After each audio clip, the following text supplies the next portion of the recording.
Ya, Anda kembali bersama kami, Saudara. Saya lanjutkan diskusi bersama dengan Mas Fitra. Tadi memang disebutkan dalam dialog kita tadi bahwa semua smooth tampaknya. Ini berbeda kalau kita lihat tren-tren ke belakang. Katakanlah ketika perpindahan estafet kepemimpinan dari SBY ke Jokowi, saat itu dibatasi ya ruang gerak dari Jokowi untuk ikut campur dalam penyusunan APBN-nya begitu. Namun kali ini berbeda. Terlihat dari awal Jokowi sudah merangkul wakil presiden terpilih untuk menggodok APBN. Nah, apakah memang estafet kepemimpinan dari Jokowi ke Prabowo ini tidak begitu berpengaruh kepada postur rancangan APBN, atau Anda punya pendapat lain?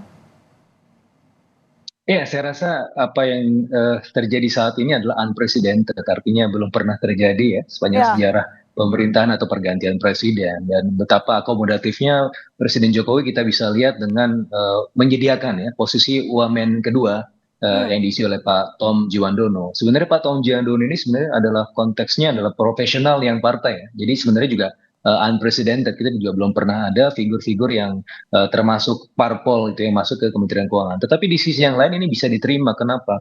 Karena kan kalau misalnya bayangkan saja Mbak My Sister, kalau ditaruh orang profesional di situ, artinya kan nggak bisa dipegang oleh tim transisi. Jadi memang harus benar-benar figur yang representatif dan juga otoritatif ya. Jadi Pak Thomas Djiwandono di sini adalah sebagai the missing puzzle untuk menjadi jembatan tim transisi dari Pak Jokowi ke Pak Prabowo gitu. Dan memang selama Pak Tom belum ada di situ, kita melihat ada sedikit kebingungan dari pasar karena Bu Sri Mulyani yang selama ini menjadi Menteri Keuangan kan kemungkinan besar tidak akan menjabat di tahun depan.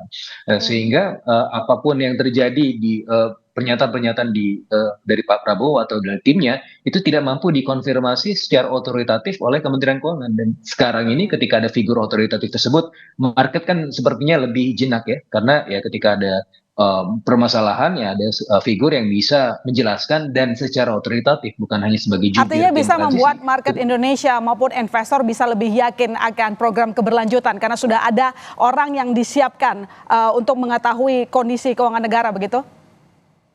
Harusnya, tetapi investor tentunya masih wait and see ya, melihat setidak-tidaknya sampai nanti prosesnya terjadi di bulan Oktober ya, nanti ada pengumuman menteri dan seterusnya, itulah yang kemudian menjadi gong bagi keyakinan investor. Ketika yang kita lihat ini harmonis ya antara presiden sekarang dan presiden terpilih, berbeda sekali kalau kita lihat di tahun 2015 ketika sekali lagi kita ingatkan ketika perpindahan SBY ke Jokowi, saat itu SBY membatasi dan itu memang sudah terjadi secara turun-temurun begitu. Tapi begini Mas, kalau kita lihat sekarang ada perpaduan ambisi begitu ya antara dua, satu Jokowi, satu Prabowo, maka mana program yang realistis atau layak untuk dilanjutkan dan mana yang tidak? Karena ini berkaitan dengan anggaran kita yang tampaknya tidak bisa menampung semua ambisi itu kan? Iya betul Mbak Sister. Memang ekonomi itu cenderung berpikir pada rasionalitas, dan rasionalitas itu tentunya tergantung pada anggaran, dan anggaran adalah bentuknya sangat terbatas, ada constraint-constraint, ada hambatan-hambatan, dan oleh karena kita bisa memegang referensi dari Profesor Sudrajat Djiwandono yang merupakan anggota tim pakar Pak Prabowo juga dan merupakan iparnya yang merupakan orang kepercayaan dari Pak Prabowo, yang melihat bahwa nanti di tahun depan kemungkinan besar prioritasnya adalah makan bergizi gratis, karena kita memang sadar bahwa SDM kita itu sangat tertinggal, sehingga investasi sebesar apapun yang masuk itu tidak akan menuai hasil yang sangat signifikan ya. Bisa dilihat angka ekor kita yang justru memburuk ya, karena apa? Karena absorptive capacity atau kapasitas kita untuk bisa menyerap investasi dan memanfaatkan investasi tersebut sangat terbatas. Kenapa? Karena SDM kita tertinggal. Tapi di sisi yang lain perlu ada yang dikorbankan gitu ya. Yang dikorbankan apa? Ya tentu IKN dalam hal ini.